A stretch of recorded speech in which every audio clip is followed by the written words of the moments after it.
ప్రజలకి ఎక్కువగా స్కీమ్స్ ఆశ చూపించి ఈ మధ్య కాలంలో ఓట్లేయించుకుంటున్నారు. ఈ రాజకీయాలు మీరు బాగా చూస్తూనే ఉంటుంటున్నారు.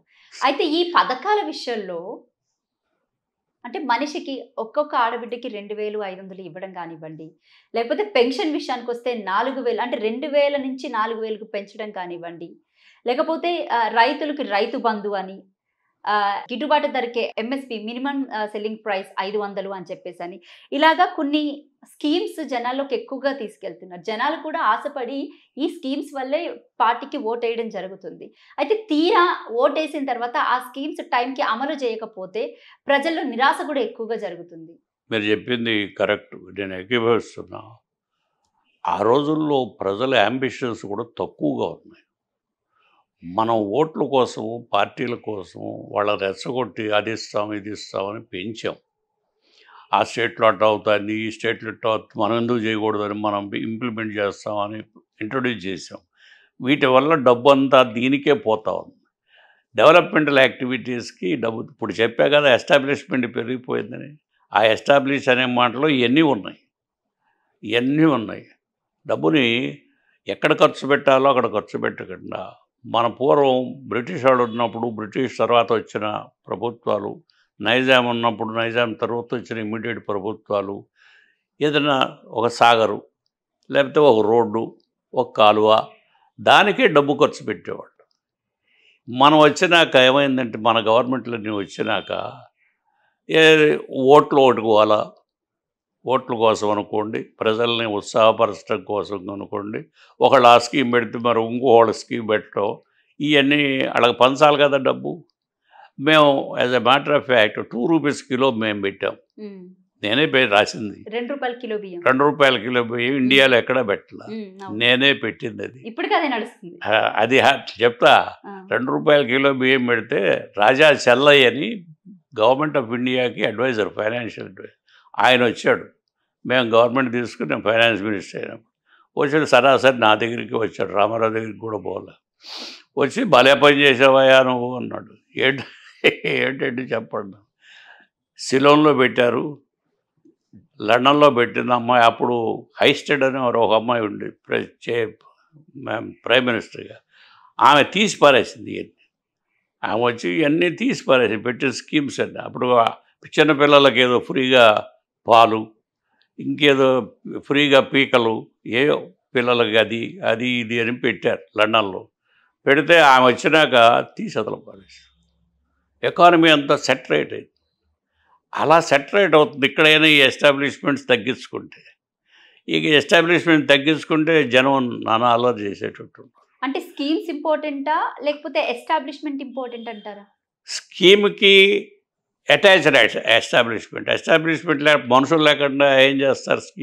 స్కీమ్ ఇంప్లిమెంట్ చేయడానికి ఇన్ని స్కీమ్స్ ఇవ్వడం కరెక్టే అంటారా? మరి నేను కరెక్ట్, ఏది కరెక్ట్ ఏది కాదు నేను చెప్పటల్లా. కారణం ఏంటంటే వెళ్ళిపోయినాయి స్కీమ్స్ ప్రజల్లో, చెప్పేసి ఎస్టాబ్లిష్మెంట్ ఖర్చు అయిపోతుంది. వాళ్ళు తీయలేము. మీరు అడగబోయే కన్క్లూజన్ చెప్తారా? అది ఆఫీసర్లే కాదు, ఆ స్కీమ్ను కూడా పెట్టడం కూడా, ఆ స్కీమ్స్ అప్పుడు లేవు, 50s ముందు లేవు. అంటే జనాలను ఎక్కువగా సోమరిపోతులు చేస్తున్నారు అన్నది కూడా గట్టిగా వినపడుతుంది. అది ఒక భాగం పెట్టిన మనమే కదా. ఇప్పుడు 2 రూపాయల కిలో పెట్టేటప్పుడు రైతులు చాలామంది కోప్పడ్డారు. ఏమిటి ఇలా చేస్తున్నా, కూలీలు ఎవరు దొరుకుతారు, పని వాళ్ళు ఎవరు ఉన్నారు, ఓడల్లో మేమంతా వస్తున్నాం, మీరు స్కీమ్స్ పెట్టారు, ఆ 2 రూపాయలకి బియ్యం తెచ్చుకుని ఇంట్లో కూర్చుని తింటున్నారు, పని ఎవడు చేసేవాడు లేడు అని తిట్టారు. సహజం ఇది. కనుక ఇప్పుడున్న సిచ్యువేషన్లో ఈ ఎలక్టరల్ కాలేజీని పట్టుకోవాలి అనుకున్నప్పుడు ఏదో ఒకటి అట్రాక్షన్ ఇవ్వాలి కదా. ఆ అట్రాక్షన్ ఇస్తూ ఉంటాం. ఆ అట్రాక్షన్కి ఈ డబ్బులన్నీ వెళ్ళిపోతుంది. అసలు పనికి డబ్బు ఉన్నట్లుగా అది జరుగుతుంది. ఇప్పుడు మూసినది డబ్బు కావాలి, ఎక్కడి నుంచి తెస్తాడు డబ్బు? 150,000 కోట్లు. ఎక్కడి నుంచి తెస్తాడు పాపం? ఏ చీఫ్ మినిస్టర్ ఎక్కడి నుంచి తెస్తావు? ఎవరైనా ఢిల్లీ ఇవ్వాలి, లేకపోతే వరల్డ్ బ్యాంక్ ఇవ్వాలి, లేకపోతే ఇంకేదన్నా పట్టుకోవాలా? ఆడ లోన్గా ఇచ్చి ఏదో లాంగ్ టర్మ్ లోన్ పెట్టుకుని పెట్టాలి. 2 లక్షల రూపాయల కోట్లు, 2 లక్షల కోట్లు ఎందుకు, ఎక్కడ దొరుకుతాయి ఇప్పుడు సడన్గా? కనుక ఇవన్నీ మీకు తెలియదు కాదు. ఇది నన్ను అడిగేది, ఈ విధంగా ఖర్చు అయిపోతున్నాయి. ఆ స్కీమ్స్ అన్నీ పెట్టింది మనమే. 2 రూపాయల కిలో బియ్యం పెట్టాం, ఆడపిల్లలకు సమాన హక్కు పెట్టాను. అది ఎట్లా పెట్టానంటే దుర్గాబాయమ్మ అప్పుడే ఆ రోజుల్లో ఏంటంటే మా చిన్నప్పటి నుంచి చూసాం. భర్త చనిపోతే ఆస్తి భార్యకి రాదు. ఆమె ఏం చేసిందంటే భర్తగా చనిపోతే ఆస్తి భార్యకి రాకపోవటం ఏంటి, ఆ అమ్మాయి ఆయన బంధువులకు వెళ్ళటం ఏంటి తప్పు అని చెప్పి నెహ్రూ గారిని పట్టుకుని దుర్గాబాయమ్మ పట్టుకుని తెచ్చింది, ఆ బిల్లు తెచ్చింది. తెచ్చి భర్త చనిపోతే భార్యకు వస్తుంది హక్కు ఆమె క్రియేట్ చేసింది. అది నా మైండ్లో తిరుగుతూ తిరుగుతూ ₹2 కిలో బియ్యం ఇంట్రడ్యూస్ చేసి ప్లస్ మెడ్రాస్లో పెట్టాడు రామచంద్రన్ ₹2 కిలో. అంటే అప్పుడున్న రైతులకి ఏమన్నా మీరు సాయం చేసేవారు మీ ప్రభుత్వాల ద్వారాగా? ఎవ్వరు సాయం చేయరమ్మా. ఎందుకు చేస్తారు? మేము ₹2 కిలో బియ్యం పెట్టాము అని మేము అప్పుడు వెళ్ళాము. రుణమాఫీ వెళ్ళాం ఢిల్లీ దగ్గరికి. వాళ్ళ దగ్గర మాత్రం ఎక్కడ ఉన్నాయమ్మా? వాళ్ళ దగ్గర మాత్రం ఎక్కడ ఉన్నాయి? ఇప్పుడు అందుకే స్టేట్ గవర్నమెంట్స్ డబ్బు తగ్గిపోయి యాక్టివిటీస్ మానేశారు, డెవలప్మెంట్ లేదు అని చెప్పి southern chief ministers, finance ministers conference పెట్టాం బెంగళూరులో. పెట్టి ఇందిరాగాంధీ ప్రభుత్వం అప్పుడు దీన్ని మాకు కొంత డబ్బు ఇవ్వాలమ్మా మీరు స్టేట్ గవర్నమెంట్స్కి అని చెప్పి రిక్వెస్ట్ చేసి ఆమె అదేదో ఒక కమిటీ వేసింది, సర్కారియా కమిటీ అని వేసి ఆయన ఏవో కొన్ని రికమెండేషన్స్ ఇచ్చాడు.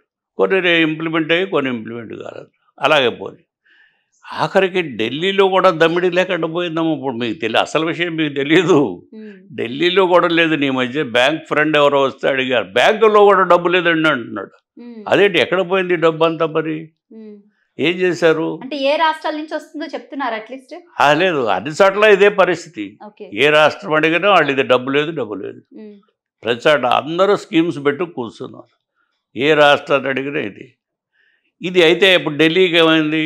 ఎప్పుడో 1950లో మెడ్రాసులో చీఫ్ మినిస్టర్ రాజగోపాలాచారి గారు ఒక కానియో 2 కాన్లో సేల్స్ ట్యాక్స్ అని పెట్టాడు కొత్తగా. ఆయన బుర్ర చాలా గొప్ప బుర్ర కదా, ఆయన పెట్టాడు. ఆ సేల్స్ ట్యాక్సే ఇప్పుడు జనరల్ సేల్స్ ట్యాక్స్ అని శుభ్రంగా ఢిల్లీ వాళ్ళు కలెక్ట్ చేసుకుని ఆర్మీని దీన్ని మెయింటైన్ చేస్తున్నారు. ఆయన పెట్టింది అది ఆ మహానుభావుడు. కనుక ఇప్పుడు డబ్బు కలెక్షను ఇప్పుడు మీరు కొత్తగా ట్యాక్స్ వేస్తే జనం ఊరుకోరు, జనం ఎదురు తిరుగుతారు, మీకు ఓట్లేరు. కనుక చాలా విచిత్రమైన సన్నివేశం ఇది. చాలా విషయం. స్కీమ్స్ అన్నీ పెట్టుకున్నాం అన్ని చోట్ల. అయితే ఆంధ్రదేశమే కాదు, తెలంగాణే కాదు.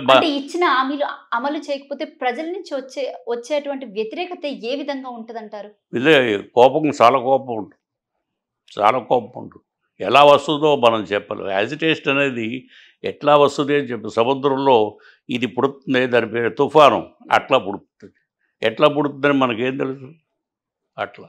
ఇప్పుడున్న ప్రభుత్వాలకి మీరేమన్నా సలహాలు సూచనలు చేస్తారా? అది చాలా శాంతంగా ఆలోచన చేసి కూర్చొని దానికి సంబంధించిన మనుషులు, ఇప్పుడు రాజా చెల్లయ్య లాంటి వాళ్ళు, అలాంటి వాళ్ళు కూర్చొని సమావేశం చేసి ఆ ఎకానమిస్టులంతా కూర్చొని చేయాల్సిన పనే కానీ మనం చేసాం. అండ్ అలాగే సార్ ఇంకొకటి,